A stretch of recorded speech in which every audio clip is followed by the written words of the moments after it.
November 14, 1942, Südwest Pacific. Die Sie vor Guadalcanal liegt Schwarz und unbeweglich unter einem bleigrauen Himmel. Nur des Dampf, Grohlen ferner Kanonen zerschneidet die Nacht. Ein schwache Region fällt über das Deck der USS Washington, BB-56.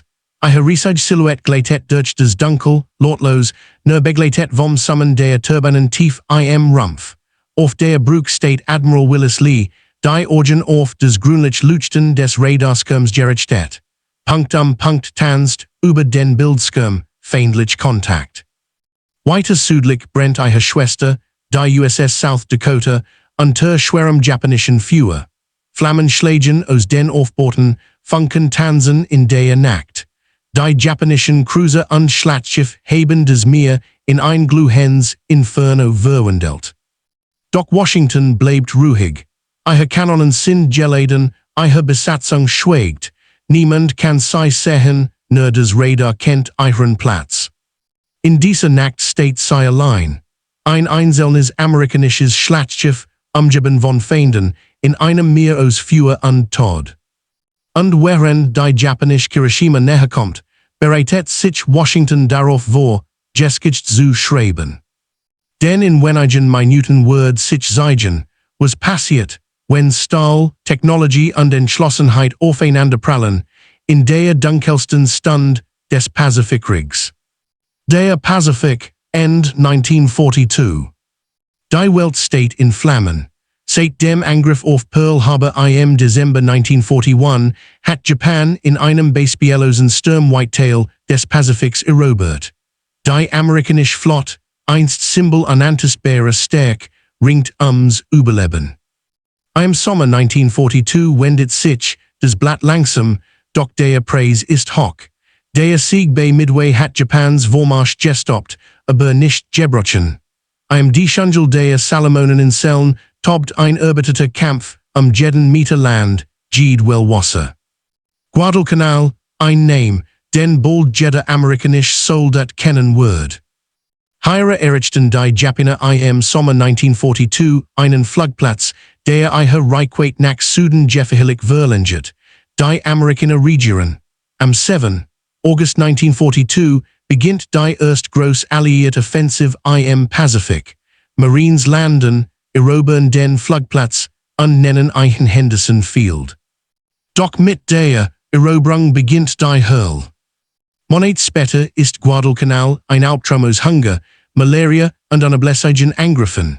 Tag und Nacht donnen japanisch Bomber vom Rabel-Stützpunkt herab, während Versorgungsschiff in der Dunkelheit versenkt wurden. Die Japaner beherrschen das, was die Amerikaner noch lernen müssen, den Nachkrieg. Ihre Zerstörer racen durch die Dunkelheit, unsichtbar für das menschliche Auge, präzise geführt von erfahrenen Kommandanten. Die Amerikaner nennen dies nächtlichen Angriff bald den Tokyo Express. Jede Nacht, wenn die Sonne sinkt, kommt der Tod. Und jede Nacht stehen amerikanische Schiffe zwischen den Japanern und Henderson Field, verzweifelt, erschöpft, aber entschlossen, die Insel zu halten. Im November 1942 erreicht der Kampf seinen Höhepunkt. Die Japaner planen, Henderson Field endgültig zu vernichten. Zwei japanische Schlachtschiffe, Hiroshima und Hiei, sollen den Flugplatz in der Nacht des 13. November in Schutt und Asche legen. Die Amerikaner wissen, dass sie es aufhalten müssen, oder Guadalcanal ist verloren. Doch die Flotte, die sie schicken, ist geschwächt, unerfahren und zerrissen von Verlusten. Die Nacht des 13. November endet in Chaos. Schiff beider Seiten geraten in Nahkampf, Zerstörer rammen sich, Cruiser brennen, Befehlsketten brechen. Am Morgen sind beide Flotten verstümmelt, doch Japan schickt Verstärkung, weiter Schlachtschiff nähern sich, das Werk zu vollenden. Die Amerikaner haben kaum etwas übrig. Doch eine Einheit, die Task Force 64, steht bereit, unter dem Kommando von Admiral Willis A. Lee. Und in ihrem Herzen schlägt ein Maschine aus Stahl, 35 Tonnen schwer, die USS Washington, BB-56. Im Morgengrauen des 14. November weiß niemand, dass dies Nacht über des Schicksalsguadalcanals entscheidenden Word und über die Zukunft des Krieges im Pazifik. Die USS Washington, BB 56, war kein Legend, als sie 1942 in den Pazifik aufbrach. Sie war jung, kam ein Jahr im Dienst und hat noch keinen Schuss im Zorn abgeführt. Doch in ihrer Während sich die neueste Technologie, die amerikanische Ingenieurskunst zubeiten hat, ein Symbol der industriellen Macht, die des Rückgrat der Vereinigten Staaten bildet. Gebaut in den New York Navy Yard und 1941 in Dienst gestellt, gehört sie zur North Carolina Class, eine neue Generation von Schlachtschiffen, die unter den Einschränkungen der Washingtoner Flottenabkommen entstanden war. Sie war schnell, präzise, tödlich. Ich 16 soll geschützt in vier Türmen, flankiert von modernster Panzerung und Fuelltechnik. Doch ihr wahres Hers schlug nicht aus Stahl, sondern aus Elektronen. Während die japanische Marine auf menschlich Orgen und Erfahrung vertraut, verfügt Washington über das, was die Zukunft des Seekrieges sein sollte. Radar. Das Mark 8 Fire Control Radar, ein Gerät, das feindliche Ziel in wirklicher Dunkelheit erfassen und verfolgen konnte, lange bevor sie sichtbar waren. Unter Admiral Willis Lee, einem der brillantesten Schützenoffiziere der US Navy, wird Washingtons Besatzung in dieser Technologie geschult wie kein anderer. Lee, selbst ehemaliger Skisesbilder und Schütze von Weltklasse, glaubt fest daran, dass Radar den Nachtkampf revolutionieren würde. Nannt es die Sorge des niemals schläft. Im Herbst 1942 verließ die Washington die Atlantikflotte und wurde in den Pazifik verlegt. Dort schloss sie sich der Task Force 64 in einer schnellen Einsatzgruppe aus Schlachtschiffen und Zerstörern, die geschaffen wurde, japanischen Nachschubkonvoi nach Guadalcanal abzufangen. Doch was als Routineeinsatz begann, sollte sich bald zu einem Kampf auf Leben und Tod entwickeln. Am 13. November hat ein amerikanischer Cruiserflotte unter Admiral Callaghan bereits den ersten japanischen Angriff gestoppt, den Preis fast ihrer gesamten Stärke. Henderson Field war beschädigt, aber funktionsfähig geblieben. Die Japaner geben jedoch nicht auf. Am folgenden Abend starteten sie eine zweite Operation. Ein Flot unter Vice-Admiral Kondo mit dem Schlachtschiff Hiroshima und der Spitze sollte die amerikanischen Reste vernichten und Henderson Field endgültig zerstören. Admiral Lee erhielt den Befehl, sie aufzuhalten. Sein Streitmacht war klein, die Schlachtschiff USS Washington und USS South Dakota, eskortiert von wir zerstören, kaum genug, einem Angriff dieser Größe zu begegnen. Doch Lee vertraut seiner Technologie, seiner Ausbildung und dem Mut seiner Männer. Am Abend des 14. November 1942 nimmt die Task Force 64 Kurs auf die US nördlich von Savo Island. Schwarz sie an sichtbar Horizont der Region fällt in feinen Schleien. Die Männer wissen, dass sie in die Dunkelheit fahren und dass sie allein sind. Ihr Aufgabe, Henderson Field schützen, jeden Preis. Niemand weiß es zu diesem Zeitpunkt, aber in dieser Nacht wird die USS Washington zur Verkörperung des Sen, was amerikanisch Marinegeschichte ausmacht, Mut, Disziplin und Kult Precision, angesicht überwältigender Gefahr. Und während die japanischen Schiffe näher kommen, schweigt das Meer. Nur das monotone Summen des Radars erinnert daran, dass hier eine neue Ära des Krieges begonnen hat. Auf der USS Washington herrscht still. Kein Wort, kein Geräusch, nur das rhythmisch Klacken der Wasserpumpen und das Fernsummen der Turbinen. Zwischen den Geschützständen stehen Männer in ölverschmierten Overalls, nervös, konzentriert, jeder Blick auf sein Instrument gerichtet. Sie sind jung, viel kaum älter als 20. Sie leben aus Iowa, Pennsylvania, Kalifornien. Bauern, Studenten, Mechaniker. Jetzt Teil einer schwimmenden Festung, die sich in der Dunkelheit auf den Feind zubewegt. Die Nacht riecht nach Öl, Metal und Schweiß. In den Enginekorridoren tropft Kondenswasser von den Stahlwänden. Jeder Mann kennt sein Aufgabe, jeder weiß, was auf dem Spiel steht. entscheidenden bedeuten Tod, nicht nur für sich selbst, sondern für 100 Kameraden. Auf der Brücke steht Admiral Willis Lee ruhig, beinahe regungslos. Sein Stimme, wenn spricht, ist ruhig präzise, haltet Kurs, bereitet euch vor, kein Hast, kein Sitten, weiß, das Panik tödlicher ist als jede Granate. Im Funkraum lauschen die Männer auf Kurs, objekt meldungen, Funkspruch von den Zerstörern, die Vorausfahren. Draußen, unsichtbar im Dunkel, kämpfen dies kleinen Schiff, bereits ums Überleben. Jeder an Bord spürt es, dies Nacht wird anders. Kein Training, kein Übung, das Heere ist die Stund, für die sei als gellend haben. Einer der Matrosen, kaum 19, schreibt in sein Notizbuch, bever der Alarm ertönt. Wenn wir nicht zurückkommen, wird jemand anders weiterkämpfen, aber heute Nacht gehören wir dem Meer. Und draußen, in der Dunkelheit, wartet das Meer bereits. The technological angle, das Auge, das niemals schläft. Das Radar die unscheinbar, flimmen Schäb auf der Brücke, ist das Herz dieser Schlacht. In den 1930er Jahren war es kaum mehr als ein Experiment. 1942 ist es sehr oft geworden. Das Mark 8 Fire Control Radar kann ein Ziel in bis zu 30 Kilometern Entfernung erkennen.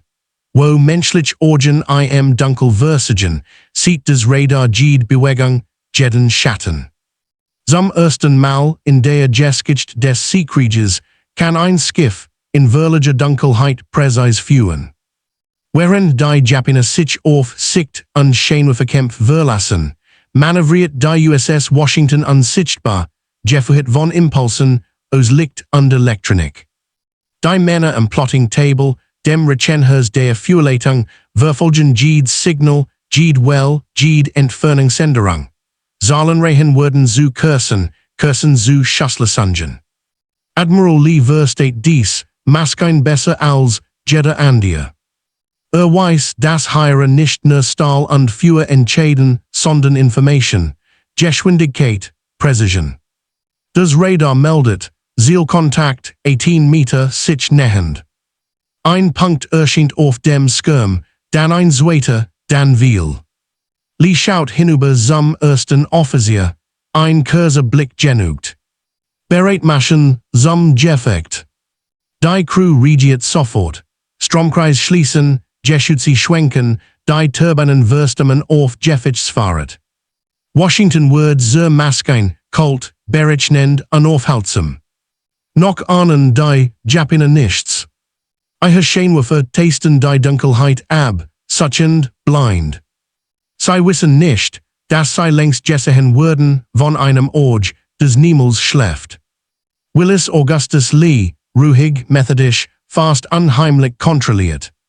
Ein Admiral, der den Kampf nicht mit Instinkt, sondern mit Mathematik führt.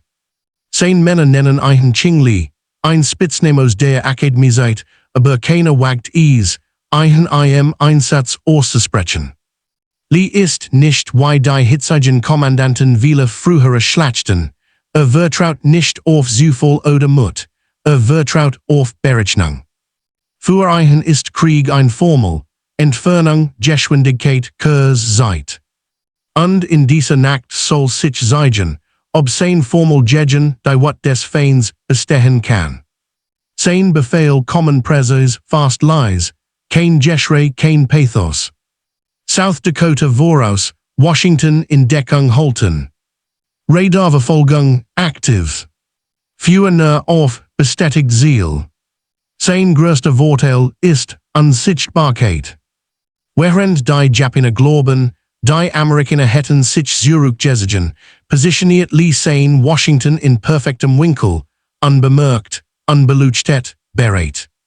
Weiß, dass allein auf sich gestellt ist. Die Zerstörer in der Spitze seiner Formation sind bereits schwer getroffen. Die South Dakota hat elektrisch Ausfall, Communicationsproblem, sie ist fast blind. In wenigen Minuten wird die Entscheidung auf ihn fallen. Und ist bereit. Denn Lee weiß, in der Dunkelheit siegt nicht der mutigst, sondern derjenige, der zweies sieht und zweies trifft. The enemy Angel, die Arroganz der Überlegenheit. Auf der anderen Seite des Meeres sieht die japanische Flotte majestatisch durch die Nacht. Angeführt von Visadmiral Nobutake Kondo, einem Veteranen des kaiserlichen Marinedienstes. In seiner mit des Schlachtschiff Kirishima, begleitet von Cruisen und Zerstören. Seit Monaten haben die Japaner die Nacht beherrscht. Ihre Kommandanten, ausgebildet im präzisen Nachtkampf, haben amerikanisch Verband immer wieder überrascht und vernichtet. Sie wissen ihre Überlegenheit im Dunkeln, die Erfahrung, die sie durch Jahre gefährliche Übungen gewonnen haben. Doch dies Selbstsicherheit ist auch ihre Schwäche. Denn in dieser Nacht sehen sie nichts. Kein Radar, kein elektronischen Organ, nur Scheinwerfer, Sternenlicht und Instinkt. Als Kirishima sich Savo Island nähert, bereitet sich ihre Besatzung auf ein weiteres, leichtes Gefecht vor. Die Amerikaner, so glauben sie, sind geschlagen, verstrut hilflos. Niemand auf der Brücke ahnt, dass tief in der Dunkelheit ein unsichtbarer Feind wartet. Ein Macht, die sie weder hören noch sehen können. Ein Offizier ruft, feindlich Scheinwerfer voraus. Doch es ist nur der Reflex des Mondlichts auf der Wasseroberfläche.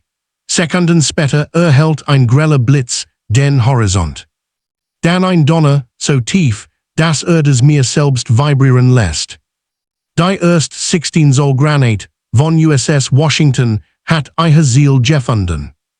The Moral Angle, Einsamkeit aus Stahl. Es gibt Moment im Krieg, in denen ein Maske zu einem Wessen wird. Washington ist in dieser Nacht mehr als ein Schiff.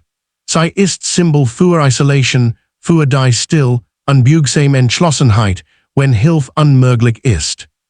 Ihre Besatzung weiß, dass sie allein steht. Kein Cruiser in Reichweite, kein Flugzeug am Himmel, kein Rettung, wenn sie scheitern.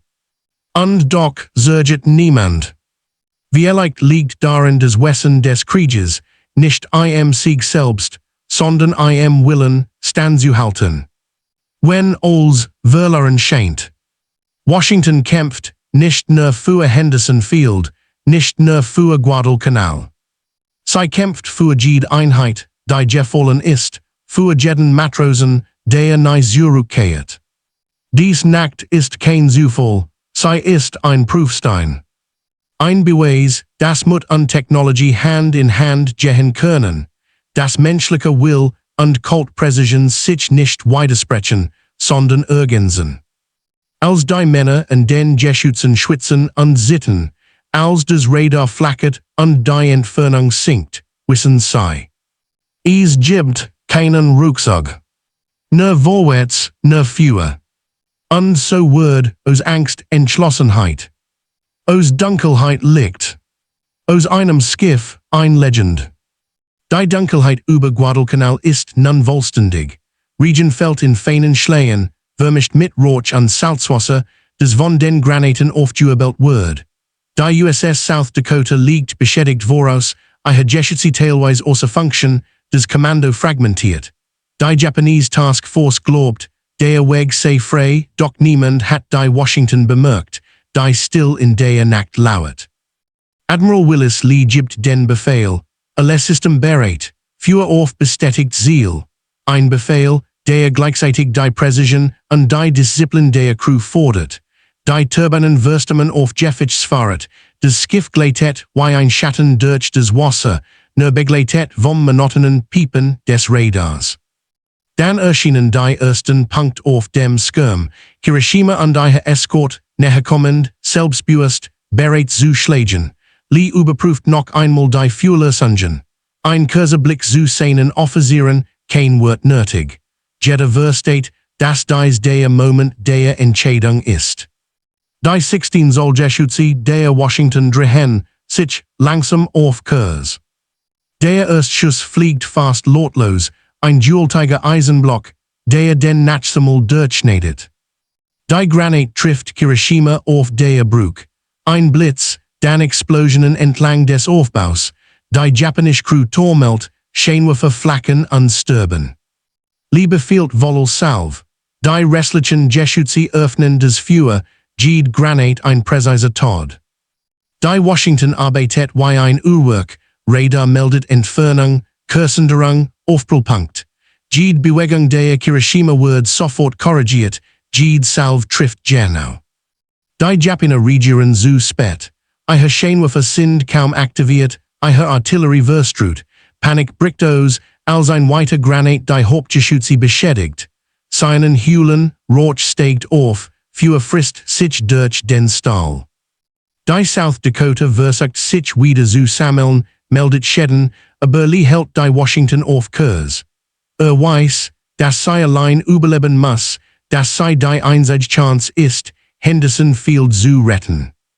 In nur wenigen Minuten wird klar, die Übermacht Japans trifft auf die Präzision eines einzelnen amerikanischen Schlachtschiffs. Washington steht wie ein Fels in einem Meer aus Feuer und Chaos, unbeugsam, unbesiegt. Der letzte Funkspruch von einem Zerstörer, Washington, sind eingekreist. Doch Washington regiert nicht auf Angst, nur auf Ziel, Feuer, Überleben. Die ersten Minuten des Gefechts entscheiden Überleben und Tod, nicht nur für Guadalcanal, sondern für die gesamtstrategische Situation im Pazifik. Die Nacht über Guadalcanal wird zum Albtraum für die japanische Flotte. Hiroshima tormelt unter dem präzisen Feuer der Washington, während ihre Cruiser versuchen, Schutz zu bieten. Doch das Radar der Washington macht jeden Ausweichversuch nutzlos. Jede Granat trifft, jede Explosion zerschmettert Stahl, Feuer frisst durch Aufbauten und Decks. Admiral Lee bleibt ruhig. Auf der Brücke läuft alles nach Plan, Feuerlösungen, Kursenpassungen, Überwachung des Radars. Kein Panikmoment, kein unüberlegt Action. Nur die Kugelberechnung, die immer propagiert hat, und die Perfektion seiner Besatzung. In wenigen Minuten trifft die letzte Salve den Maskenenraum der Hiroshima. Explosionen erschüttern das Schiff, Wasser dringt ein, Feuer greift auf die Munitionskammern über. Die Besatzung versucht verzweifelt, das Steuer zu halten, doch die Washington lässt keinen Raum für Flucht. Die Hiroshima kippt, der Kiel bricht, und sie sinkt in die Schwarzsee, begleitet von einem Wirbel aus Feuer, Rauch und Metall. Für Japan ist es ein Skok, ein Schlachtschiff, das als unbesiegbar galt, vernichtet in der Dunkelheit der Nacht von einem einzigen, präzisen Gegner. Die Washington ist nicht unversiert. Kratzer Buhlen leicht brennenden Deck, aber sie steht allein. Die South Dakota hat ebenfalls überlebt, schwer beschädigt, aber funktionsfähig genug, sich zurückzuziehen. Der Nebel der Schlacht legt sich langsam über Guadalcanal. Die japanische Flotte zieht sich zurück, verwundet, gedemütigt, den Respekt vor amerikanischer Präzision tief eingeprägt. Für die Männer an Bord der Washington endet die Nacht nicht mit Jubel, sondern mit stiller Anerkennung des Überlebens. Sie haben geschrieben, in Zahlen, in Stahl, in einer Stunde, die alles verändert. Die Schlacht von Guadalcanal ist entschieden, doch die folgenden Diocese Alleingangs würden noch lang nachhallen. Die Strategie, des Radar, der Mut der Crew, all das hat gezeigt, dass ein einzelne amerikanische Festung auf sie ausreichen kann, den Kurs des Krieges zu beeinflussen. Als der Morgen über Guadalcanal dämmert, liegt die See still, doch die Narben der Nacht sind unwirkbar. Rauch steigt von brennenden Racks auf, verbrannt Holz und Stahlteil treiben auf den Wellen. Die Hiroshima ist gesunken, ihre Stolz und ihre Macht ausgelöscht. Die japanische Flotte zieht sich zurück, geschlagen und demoralisiert, während die Amerikaner die Kontrolle über das Gebiet sichern. Die strategische Wirkung ist enorm. Henderson Field bleibt in amerikanischer Hand, ein Flugplatz, der den Verlauf des Pazifikkrieges im Südwestpazifik entscheidend beeinflusst. Und die Präsenz der USS Washington hat der Fein den Nachschub nach Guadalcanal unterbrechen und möglicherweise die Insel zurückerobern können. Die US Marine meldet die Ergebnis offiziell, ein entscheidend Nacht für die Pazifikfront. Admiral Lee wird für sein Präzise Führung gelobt, doch die Medien und die Öffentlichkeit erfahren nur wenig über die Details der Schlacht. So groß ist die Komplexität, so schwer nachzuvollziehen die Rolle der Technologie. Die Besatzung der Washington kehrt in die Routine zurück, erschöpft, aber erfüllt von dem Wissen, dass sie allein ein feindlich Übermacht gestoppt haben. Jeder an Bord trägt Narben der Nacht, körperlich oder seelisch. Viele Matrosen, die zuvorkamen Krieg gedacht hatten, begreifen nun, welch Verantwortung sie trugen, Leben, Stahl, Technologie und die Zukunft eines Kontinents lagen in ihren Händen. Der japanische Verlust ist ebenso verheerend wie symbolisch. Die Niederlage erschüttert das Vertrauen in die Nachkampftechniken, auf die sie sich seit Jahren verlassen hatten. Japanische Kommandanten beginnen. Die amerikanische Nutzung von Radar ernsthaft zu analysieren, eine Entwicklung, die nächsten Monate des Pazifikkrieges nachhaltig beeinflussen wird. Washington selbst bleibt nahezu unversiert. Ihre Geschütze sind einsatzbereit, ihr Stahl hält stand, ihre Elektronik funktioniert fehlerfrei. Sie hat nicht nur überlebt, sie hat geschrieben, und doch bleibt ihr Ruhm im Schatten der größeren Ereignis Guadalcanals verborgen. Die Männer auf dem Deck der Washington schauen in die aufgehende Sonne. Still, kein Jubel, kein Parade, nur das leise Rauschen der Wellen, das erzählt, dass dies Nacht sie verändert hat, und dass sie allein gestanden haben, als die Welt zittert. Die Auskündigung der Nacht vom 14. November 1942 reichen weit über Guadalcanal hinaus. Die japanische Marine, erschüttert durch den Verlust der Hiroshima, muss ihre Strategie neu überdenken. Ihre Lange- und angefochten Überlegenheit im Nachkampf ist gebrochen, und der Mythos der japanischen Schlachtschiff, unbesiegbar im Dunkeln, beginnt zu bröckeln. In Washington selbst herrscht ein Mischung aus Erleichterung und Nachdenklichkeit. Die Männer wissen, dass sie ein Schlacht gewonnen haben, die nicht nur ihr eigenen Leben rettet, sondern den gesamten Verlauf des Pazifikkriegs beeinflusst. Die Besatzung hat die Nacht überstanden, aber der Preis der Konfrontation ist nicht zu übersehen. Ausgebrannt Racks, verloren Kameraden, nervlich Erschöpfung. Jeder Schritt auf dem Deck erinnert an die Dunkelheit, die sie durchquitten, und an die Verantwortung, die sie trugen. Admiral Lee dokumentiert akribisch die Ereignis. Die Fuellösungen, die Entscheidungen, die Bewegung, alles wird analysiert, die Lehren für zukünftige Schlachten zu sichern. Die Nacht zeigt, dass Technologie allein nicht genügt. Präzise Berechnungen und menschlich Disziplin müssen Hand in Hand wirken. Die Washington selbst wird bald zu einer Legend unter denen, die sie direkt erlebt haben, doch die große Öffentlichkeit erfährt kaum von diesem Triumph. In den Archiven der Navy verbleibt die Nacht als ein perfektes Beispiel der amerikanischen Marine Precision, entscheidend, aber weitgehend unsichtbar für die Weltöffentlichkeit. Guadalcanal bleibt ein Wendepunkt. Die amerikanische Presse stabilisiert sich, die Nachrichten für die Japaner werden immer riskanter, und das Schicksal der Insel ist besiegelt. Die Nacht, in der die USS Washington allein gegen die feindliche Übermacht stand, wird als ein Moment der unbeugsamen Entschlossenheit in die Marinegeschichte eingehen. Die Schlacht zeigt deutlich, dass selbst ein einzelnes Schiff, richtig eingesetzt, den Lauf der Ereignis verändern kann.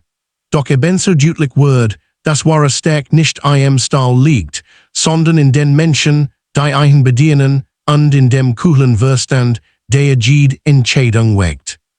Die Sonne steigt höher, die See glitzert im Morgenlicht, und die USS Washington fährt weiter, still, unbesiegt, bereit für die nächsten Prüfungen im endlosen Pazifik.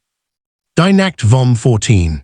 November 1942 ist mehr als ein militärischer Sieg, sie ist ein Lehrstück über Mut, Technologie und menschliche Disziplin. Die USS Washington zeigt, dass Präzision, Vorbereitung und ein kühler Verstand selbst gegen scheinbar überwältigende Kräfte den Unterschied ausmachen können. In den Wellen des Pazifiks steht ein einzelnes Schiff, das nicht nur Granaten, sondern auch Zweifel und Überheblichkeit zerstört. Für die Männer an Bord bedeutet dies Nacht ein Erwachen. Sie erleben, bei Verantwortung und Entschlossenheit aufeinanderprallen und die eigene Courage den Lauf der Geschichte verenden kann. Historisch betrachtet markiert die Schlacht ein Wend im Nachkrieg des Pazifiks. Japanisch Kommandanten erkennen erstmals die zerstörerisch Kraft amerikanischer Radartechnik, die später in unsäglichen Gefechten den Verlauf des Krieges prägen wird. Die Washington selbst wird zum stillen Symbol dieser Transformation. Stahl, Elektronik und menschliche will während in einem unerschütterlichen Bündnis. Doch die größte Lektion liegt nicht in der Technologie oder Taktik, sondern in der Einsamkeit des Handelns. Die Washington stand allein, und das reicht, ein ganz Flot zu besiegen, einen Zell zu verteidigen und Geschichte zu schreiben. Sie ist ein Mahnmal dafür, dass manchmal eine einzelne Entscheidung, ein einzelnes Schiff, eine einzige Besatzung den Kurs der Welt verenden kann. Die Siegletet langsam Wellen, als ob sie die Nacht aus ihren Tiefen verschluckt. Doch die Erinnerung bleibt, ein Stahl, Feuer und Mut, ein Nacht, in der die USS Washington allein gegen den Strom der Geschichte stand. Und so endet die Erzählung nicht mit Lärm und Jubel, sondern mit dem leisen, unerschütterlichen Respekt vor der Kraft, die entsteht, wenn Menschen und Masken zusammenkommen, das unmöglich möglich zu machen.